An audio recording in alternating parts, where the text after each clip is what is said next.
Are you ready to bring your brand to life? We have a panel about the best practices from brand leaders on how Black business owners can create a unique, highly resonant brand that will keep customers coming back. I know I'm ready for this. I already told y'all I've been ready since the get-go. And Wayne in the last session even talked about it. Like, we gotta talk about branding in today's day and age. You cannot leave that out. So I want to invite our amazing moderator, Sandy, to the stage. And I would love to invite the other panelists as well. Hi, Sandy, how are you? Hi, Na, how are you? I'm good. I am so ready for this panel. I am a huge fan of everyone here, so I feel like I'm totally fangirling, so I'm gonna leave now. And thank you guys so much. I can't wait to hear from you. Yes, thank you. So hi, everyone. Good morning, good afternoon, wherever you are on the coast. And welcome to the How to Bring Your Brand to Life panel. My name is Sandy Pierre. I am the Branded Execution Manager at Refinery 29 Unbothered, working on all things brand partnerships when it comes to social, video, and editorial. And I'm joined by some amazing, dope people that know all things branded. And I'm going to let them introduce themselves because I know I can't even do justice. They're just amazing and dope people. So I'm going to kick it off to you, Kim. Great. Hi, everyone. I am Kimberly Paige, currently the Executive Vice President and Chief Marketing Officer at BET. I have a long storied kind of career experience by way of general management and brand management. Started my career at P&G, spent the bulk of my time at Coca-Cola, and then transitioned to the beauty industry, and now in the amazing media and entertainment space. So I'm really happy to be here. Yes, Black Girl Magic. And James, I'll kick it off to you. Hi, everyone. Thanks for being here. I'm James Toney. I'm partner and chief strategy officer of Maximum Effort. It's a production company, creative agency, and growth equity fund founded by Ryan Reynolds. Before that, I was the head of innovation at 20th Century Fox. And prior to that, I built and sold a creative agency that was focused on the intersection of social good and marketing. Very excited to be here. Yes. All things amazing. And last but not least, we have Detavio. Hey, good morning from the West Coast. My name is Detavio Samuels. I am the CEO of REVOLT. We say all the time, we wake up every day trying to build the world's largest, most powerful Black storytelling engine on the planet. My career started off at Johnson & Johnson doing global marketing. From there, I jumped into the Black-owned space back in 2007, working for Don Coleman, who built the #1 multicultural advertising agency. Then jumping over to work for Kathy Hughes, first Black woman to IPO. There I did digital cross-platform and built an agency business for, and now I have the privilege of being with REVOLT and working with a really amazing team, doing really amazing work. Glad to be here and good to see you. Yes, I love to hear it. We haven't even started and I'm inspired already. So I'm going to kick it off with our first question. So what exactly is a brand and how is it different from building a business? And anyone can take that question first. I'll jump in. Oh, you go ahead, Fabio. You go ahead. Okay, so for me, quite simply, for me, a brand is simply the perception that exists in a consumer's mind about a business, a product, a person, or a thing. It is that gut feeling. When you mention the name Coca-Cola, when you mention the name, it is that gut feeling that they have about your business. And I think the important piece about that is that we as branders don't own the brand. We own the design of the brand and what we give to the wild. But once you give it to the wild, they take over. And so that to me is what a brand is. Exactly. I was going to say the exact same thing. I think, ultimately, when you think about product marketing, that is your product, your go-to-market strategy. You're doing a lot by way of ensuring that your salespeople and your customers know the reason for the product, the brand attributes. Branding is, net, just the emotional connection, right, that you're trying to create. And that is through emotion and experiences. And to Detavio's point, I think the biggest thing is that, it is, the most coveted and winning brands, you give them over to the consumers and to the marketplace, and they then, apply those values and emotions. And that is what allows you to build equity over time, which allows you to operate above and beyond your functional reason for being, which is your product marketing strategy, right? So It's I often say people buy products, but they join brands. And that is because they have a deep resonance as it relates to the emotional connection associated with that particular brand versus the other. I completely agree with that. I mean, I don't have much to add other than the fact that brands can help establish credibility, which I think is really important. I think when we think about product marketing, we think about establishing product market fit and the rightness of this product for your particular need. But there's also an element of credibility that I'm the kind of organization that you want to be in business with. I share your values. I see the world in a similar way. And so communication for that credibility is part of brand building the way that product marketing communication isn't. Yeah, one just pop in there in terms of what Kim and James are both saying in terms of delineating the difference between kind of product marketing and branding. And it goes back to your original question, which is what's the difference between that? And I think you said the business. And for me, branding exists at the level of like when you build the business model, when you build the overall business strategy, like the branding is baked into the top and then flows through the rest of everything. And the example of things like product marketing. Yeah, I think I was just reading something the other day where it pulled some of the top CEOs, and it's interesting that they're attributing almost 40% of their market cap to the reputation of their brand. And that really underscores how the power of what it means to have a brand and what it stands for in the marketplace. You can trade on the cultural credibility and the equity of that brand. And they're almost literally associating 40% of the value of that is associated with their brand. And so it really underscores that you've got to be intentional. You've got to have the product is the what you do.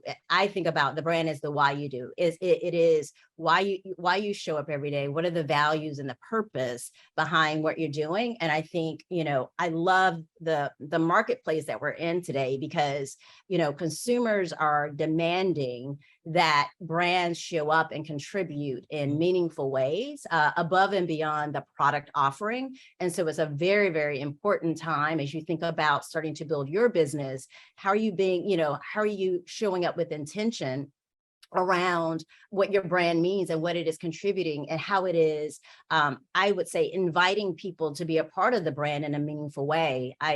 For me specifically, I don't use the word when people say, who's your target audience? I've never tried to use that word as a marketer. I think the word target feels predatory in nature. If you think about it, when you're someone's target, you're literally like in their crosshairs, right? Mm-hmm. And I think we've all felt that we've received some type of, product messaging that we felt targeted versus are you truly inviting people to participate and be a part of the brand in a meaningful way? And so what I challenge myself and my team as I think about how our brand shows up, it is, if you were to come across this, would you feel targeted or would you really feel invited to be a part of this brand? It's a small nuance, but it really can make the difference. And I think that is where consumers are saying, do you really understand me? Do you get me? Do you recognize me? Do you respect me? And more importantly, how are you advancing the things that I personally care about? And so it's a great time. I think both, from a consumer lens and obviously from a business and a brand building lens as well. Yeah, and I love that you said that because it leads to my next question. Like when first building a brand, what should you prioritize? Like, should you be looking for your target audience first? Like, what are the steps that you should be taking to really make a resonator brand? I think great brands start from within, right? And I think the notion of what's your purpose? I think it has to be rooted in, again, not what you do, but why you do it. And for us, our purpose here at BET is to advance Black love, joy, pride, and power. And if we're not doing that, and so while we may have a show, and that is the what of it, right? A show or some type of event. But ultimately, our rallying kind of cry and manifesto is how are we advancing this notion of Black love, joy, pride, and power? And I think a great brand has to start with your purpose and your values, and that can't sit on the shelf. It can't be this beautifully well-designed brand book. It has to inform. And I think we know, again, and if your people internally don't live the ethos of that, it will not be authentic and it will definitely not be consistent. And so for me, I think it has to start from within in terms of your purpose. I think what's beautiful about what Kim said here is that it's just really simple. If you try to create this super delicate, intricate sort of brand that requires all of these things perfectly communicated at the right time, it's going to collapse on itself. There's some basic questions around what am I trying to create in terms of impact in the world? And what can I say or do that authenticates the people that I'm speaking to, that I'm really about that and that I'm about them? And if it fits within the filter of that, then you're probably in a place to try some things, learn some things, and develop a relationship. But if you're really trying to be perceived as something as opposed to being something, people are smart and they know, and it's just not going to connect. So keeping it simple is super key. Love that. I love that idea of keeping it simple. I feel like when I was young, like in business school, when you learn about branding, brands have like 20 different components and 20 different pillars, and you're trying to build these like massive brand architectures. And I feel like as I got older, I realized, as James was saying, that it is really so simple. So for me, there are only 5 things that I look to when I'm trying to build a brand. Who are we? What is it that we do? So at REVOLT, we're trying to build the world's largest storytelling engine. Why do we do it? Kim keeps coming back to this notion of like purpose, right? Why do we do it? Because we want to shift the narrative for Black people globally. How do you do it? What is your approach? And then within that, you're looking for the things that make you special. A lot of times the what, a lot of us are doing the same what. We're all trying to make pencils. We're all trying to make cars, but you differentiate yourself in the why, or you differentiate yourself in the how. And then the other thing that I want to tap into that Kim keeps mentioning is this notion of like, it is your purpose and your values that set you apart in this day and age, that no longer are people looking for you to just make a great product, but they're looking for you to make a great product and help create the world that they are trying to live in. That's why Tom's back in the day did so well, because they were helping to create a world that certain people wanted to live in. And the last piece that I'll say on that is, and because of that, I think the job of the CEO and I think the job of the CMO is almost much more like almost like a politician. Like you have a campaign agenda that is based on your values, and you are spending your energy and your effort communicating that, trying to find your tribe who has those same values and those same beliefs.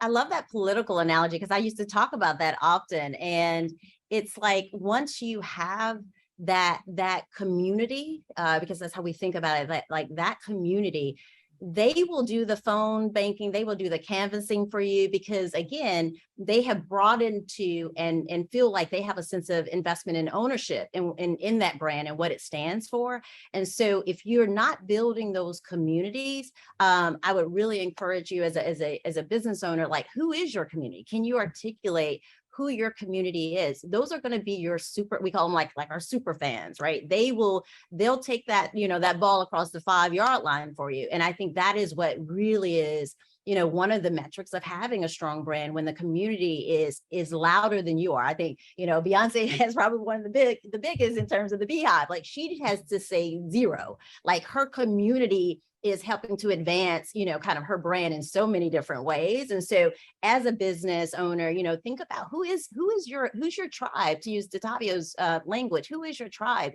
Once you can really understand that, and then what makes them so connected to you, then you can replicate that as you seek to grow and scale, but really understand, like, who were my first fans and what brought them to this brand above and beyond kind of my functional, reason for being. That becomes then the footprint as you seek to kind of, expand and build equity, of your brand over time.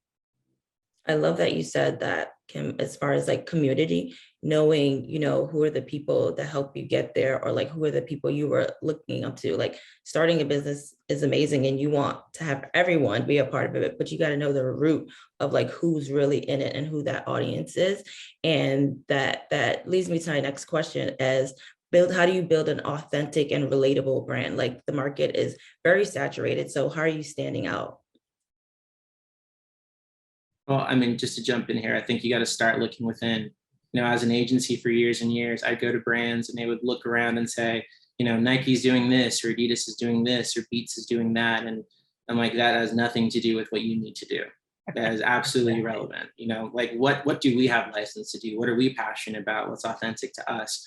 I think the minute you try to be something for someone, you lose the power that comes with just real brand integrity, and that's what I sort of believe in more than anything else is, how do you go out there, be honest and direct about the things that you want to see in the world and ask people to join you, if you're trying to always meet people where they're at, I mean, I'm not saying don't listen. Like we're Right. putting our products and brands out there into a global context, and we should be aware of what that is, and we should make priorities around it.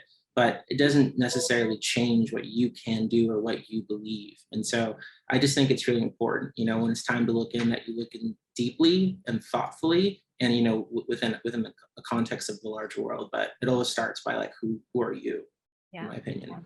Agreed. I love that. The consistency, the integrity.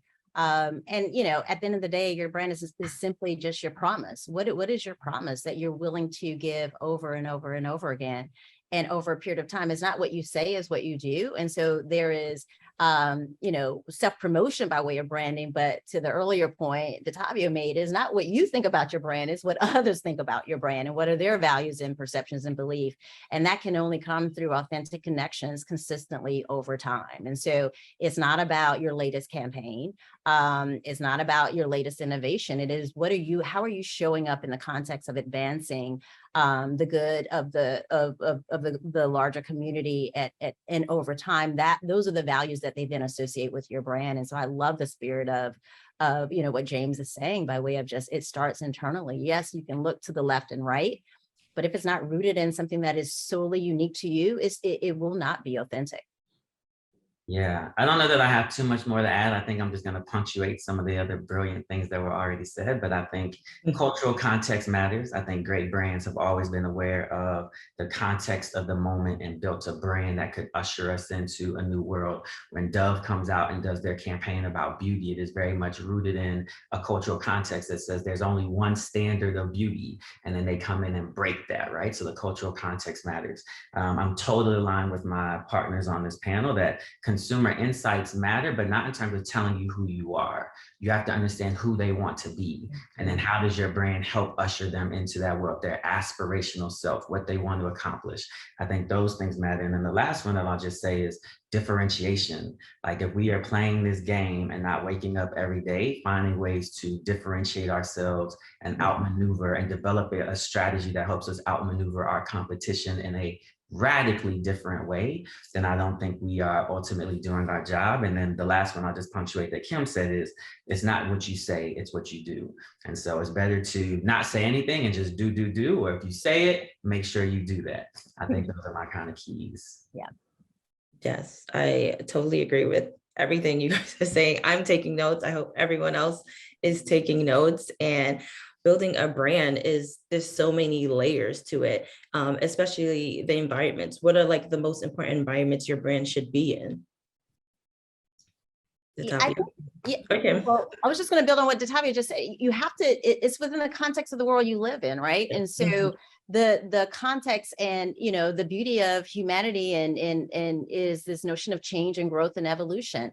And, you know, our culture, changes and shifts by way of societal norms and behaviors, right? And so while your values are pretty much rooted in who you are, you have to be, you know, cognizant of societal changes and norms.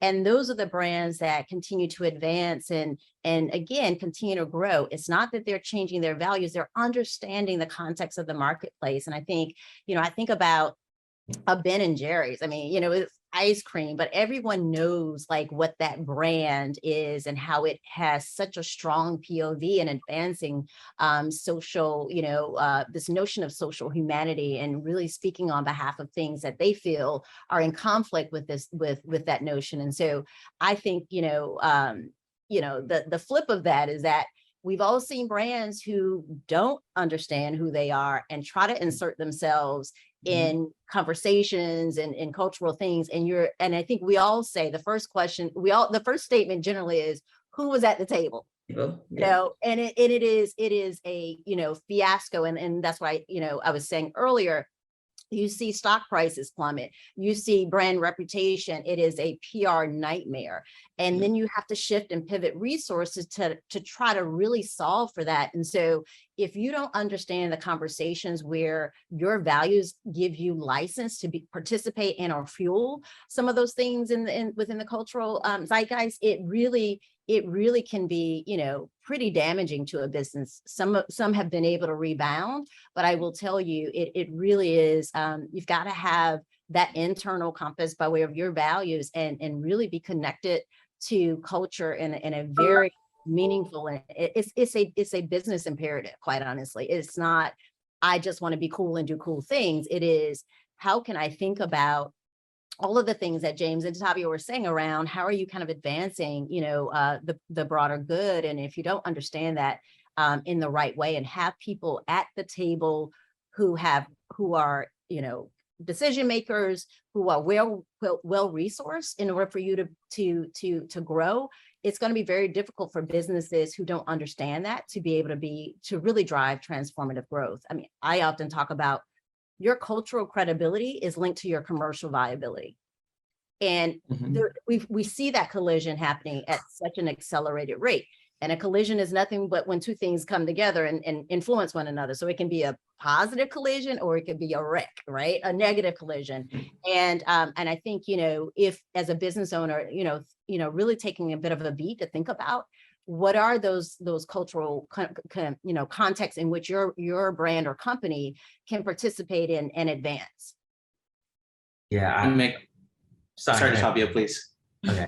Aligned with everything Kim is saying, I think ultimately where a brand shows up in the world is dictated by the brand. So again, that strategy, that thinking is happening up top, business model, et cetera, and then should be flow through the distribution model.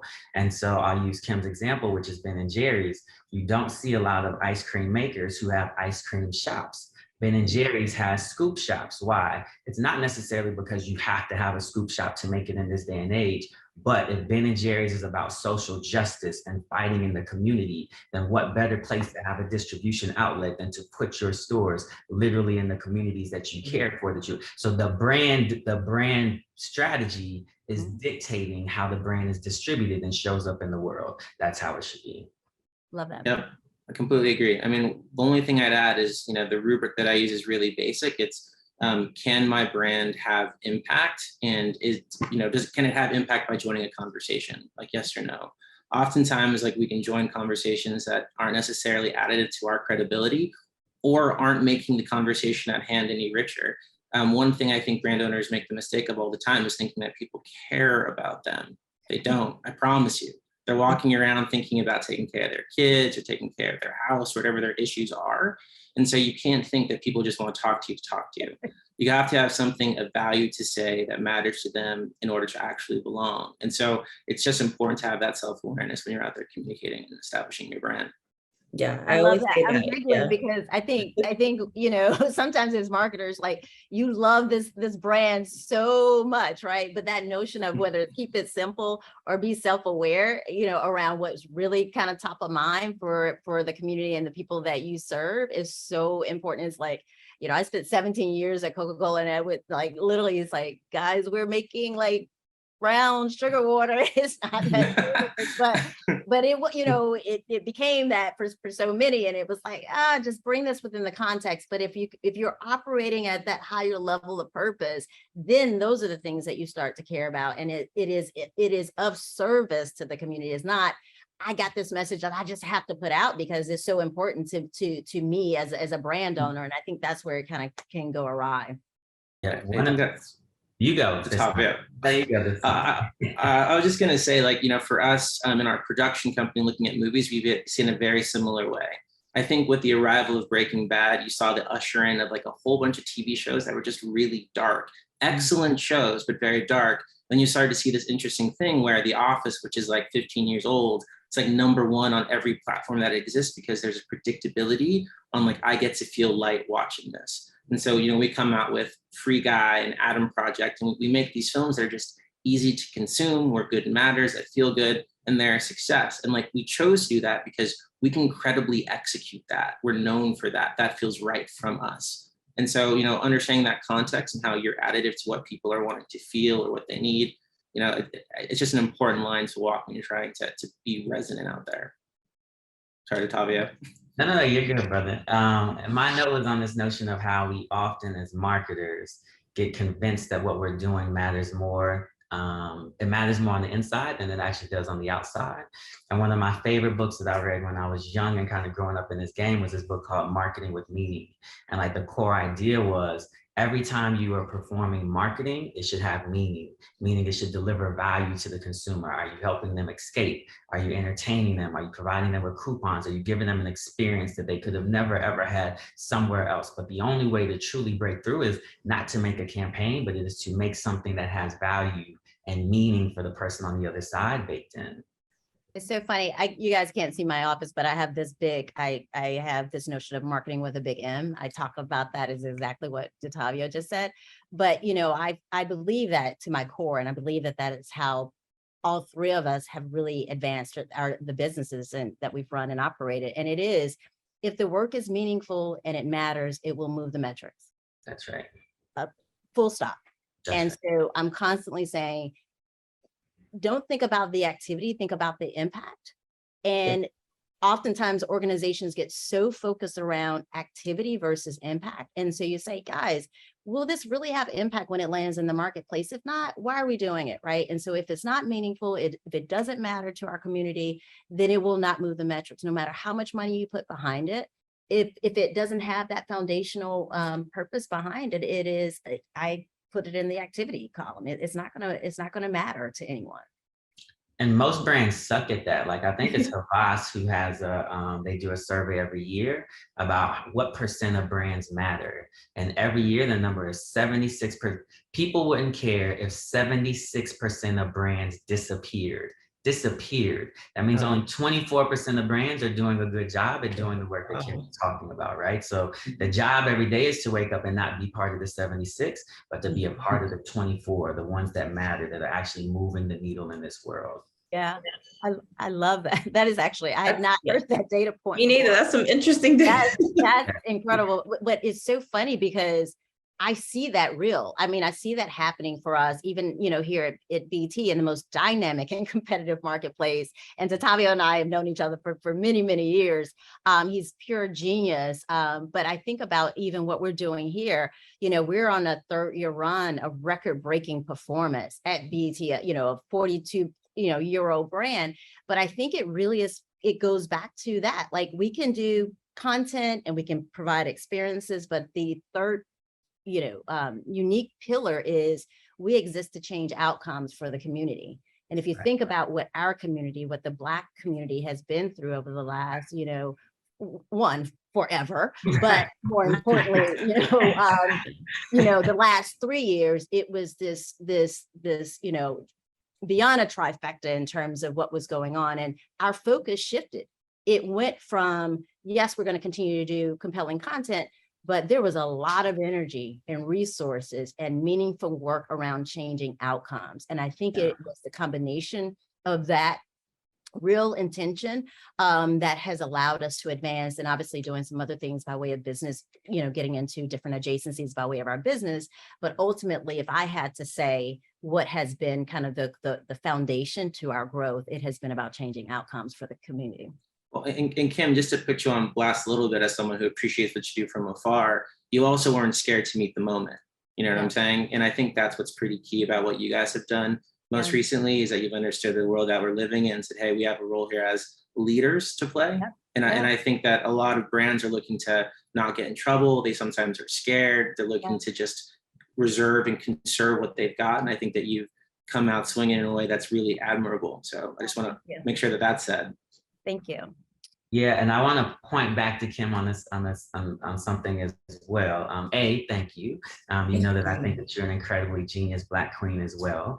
But what she did, and like that third pillar that she called out, I want to say, like, those types of strategic decisions are like where the magic is. It's like everybody else is zigging. So everybody else is making content. Everybody else is making experience. But where am I zagging? Like this notion of, oh, we actually are going to care about outcomes. That's what makes the brand different from every other media company. So the way you talk about yourself, at REVOLT will say, we're not a media company. We are an engine for transformative change that happens to make media, right? By definition, we are defining ourselves differently. And so then the brand gets to act and behave differently. And so Kim said it nonchalantly, like 1, 2, 3, but that third decision that she's making is genius and where the magic really lies. Absolutely. Yeah, and I love that. So we spoke a lot about value, purpose, like things to consider as a Black marketer, as a Black business owner. And I know a lot of people are probably waiting to hear, how do I pitch my brand now? When speaking about sponsorships, so like getting your brand in front of people, what are the proper ways to pitch a brand? And so, for example, if someone was to email either one of you, what are you looking at? What are the do's and don'ts? What are you like? Come on now. I'll let Detavio take that one. He said something really funny, so I'll let him have that. Yeah. I'll start and see. So the first thing is the most frustrating notes I get all of the time are ones where people are like, I'm sitting on a brilliant genius idea. Can I get 30 minutes of your time, right? Time is the most important thing that we have. Our future is the most expensive thing that we have. And I just don't have the time to give 200 people a day access to pitch me on an idea that I don't even know what it is. And so I think a couple of things for me are kind of core. When you email, I think keep it as brief as possible, meaning the folks on this Zoom call are very busy and don't have time to read 3 hours of a thing. But you want to get like straight to the point. What is it that you're creating? What is it that you're doing? Why is it differentiating from anything else? And then move to some sort of an ask. And I also like ask that don't assume that I have the time. So a lot of times people will say things like, oh, hi, Kim, can I meet with you? Or is there somebody else in your office that you might be able to meet with, right? Just the acknowledgement that when I'm focused on, this may not be my top priority, but maybe there's a way that I can help. So those are just a couple of quick thoughts. Yeah, I think when you get into the room, there's you need to understand that 75% of your pitch almost has nothing to do with you. You know, like you've got to understand like some of the challenges or concerns or points of focus that like my organizations are facing, and like understand how you fit within that. Because if you're just coming in asking me to get really excited about what you're doing, I may and I will try to, but we've all got the things that we've got to deal with. And I think that's really important. And the second thing I'd say is you've just got to become someone who knows a little bit about everything. You know, like I think that we've come into this place where, you know, business school taught you to be very narrow and very focused and build excellence around a thing. But the fact is everything is so interconnected and things change so quickly. You've got to read. You got to like read what's going on in like a macro business level, on a micro business level, what's going on in your industry, what's going on in adjacent industries, and just come to things prepared to think very big, very large, so that you can make the appropriate shifts and change to what you are pitching to accommodate the moments that we're living in or the concerns of who you're talking to. So that preparedness just goes so much beyond just talking about what it is you want to do. Nothing to add. I think they nailed it. Yeah, I was gonna say as well, like knowing exactly who you're pitching to. Can this person actually even help my business? If not, then I probably should not be emailing them. So proper research is definitely key, and being prepared. So I want to leave some time for some questions. We have some questions in the chat. So one question someone asks, how do you avoid compromising integrity for scalability? Who wants to take that? Repeat the question. How do you avoid compromising integrity for scalability? Yeah, I mean, I think, you know, as someone who's worked on, you know, very established billion-dollar brands to, you know, emerging brands, that's probably one of the biggest challenges for a young company, right? As you seek to grow, what was the core? Again, goes back to what was that core thing that really allowed you to kind of build a connection from the beginning? I think you've got to figure out how to scale that. That's your base. Again, going back to the political analogy. Your base is so important as you seek to scale and grow. It's a constant game of expansion and growth, but don't you know, lose those core things that connected you. We know incredibly powerful businesses that really are large in one particular market because it is so core to who they are, and they can't deliver the integrity of that experience, the integrity of that product once they get to a certain point. You know, especially that happened a lot in the beauty space, quite honestly. You have these amazing, you know, young beauty brands who had these amazing kind of products and claims and all those things that they could not scale. The cost structure wouldn't allow them to do that. And so you started to then, you know, and we've all seen the social chatter. This brand doesn't feel the same. They're cheapening their product, because they didn't really understand what needed to be true and what was really foundational to the core of how they first connected with the market. And they were willing to bet that just by way of tonnage, and scaling that they would be fine and many aren't. And so you got to really understand the core, goes back to all the points that James and Detavio mentioned. What is your unique point of difference? And if it's going to be compromised as you seek to scale, then I think you've got some real decisions like to make. But I do, that is a core question for many small businesses, right? How can I maintain this integrity? And so you got to be very intentional and methodical about your brand positioning, how it can grow with you, as you seek to scale, and what are those fundamental things that make your brand unique. And if once you start to get out of that lane, then that's a business decision that you have to make, because there are rebranding efforts that companies do all the time, right? To try to reimagine who they are and how they show up. It's a very difficult exercise, and a lot fail, but it can be done. But it is a lot of internal understanding and diligence by way of what your brand means at its core. And if you were to walk away from that, then what does that mean to your actual business, if you will? Yeah, I'm with Kim. You identify what's core and you never trade off of that. Yeah. Specifically when you're in a client-customer relationship, the most power you have is when you decide whether you will take someone as a client or not.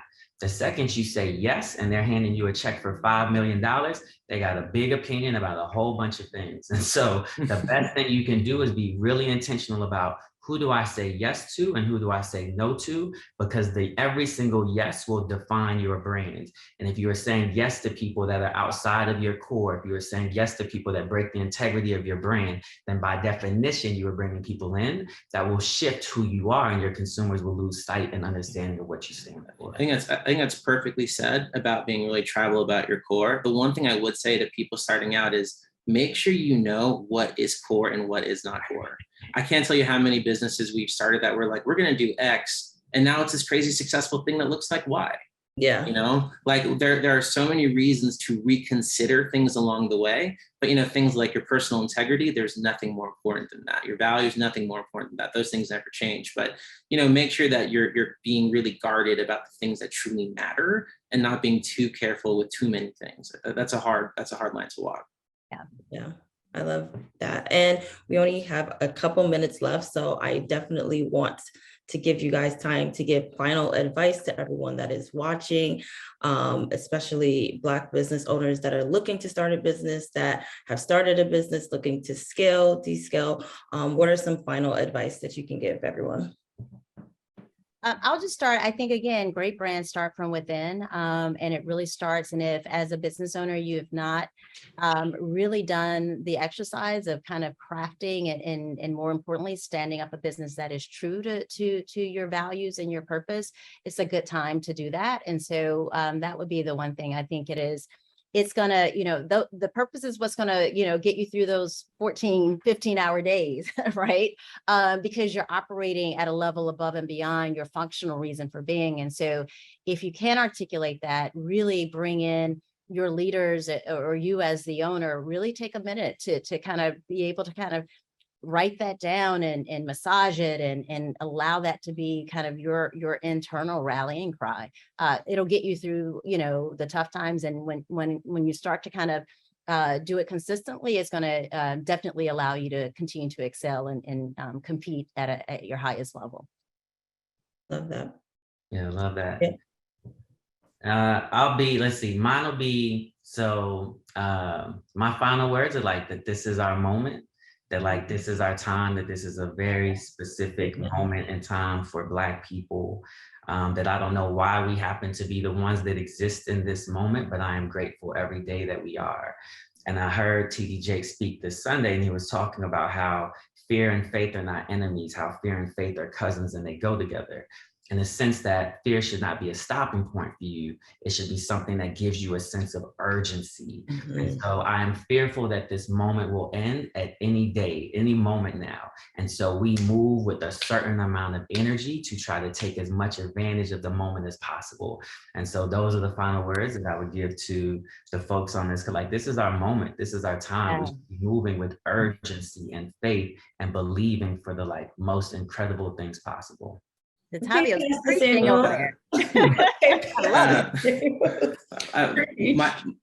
My closing thoughts would just be around, being generous. I think living abundantly invites abundance. I think that you have more to give than you realize. And so I can't tell you how many times the difference in my career has been having people on my side.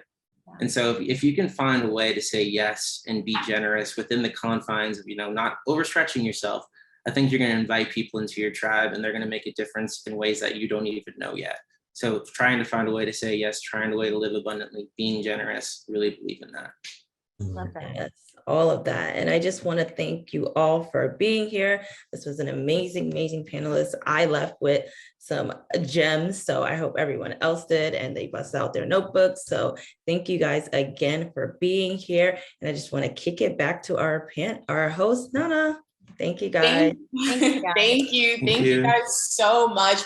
Once again, gems were dropped. Keys to success were dropped. And one of the most valuable things, I think Kimberly, you might have mentioned this, was with purpose drives values that drives customers. Right. So at the end of the day, like, have it on your vision board, manifest it. Like, what is your purpose? Right. Because at the end of the day, a business is going to grow when it's a purpose-driven business. So thank you guys so much for your time. Thank you so much.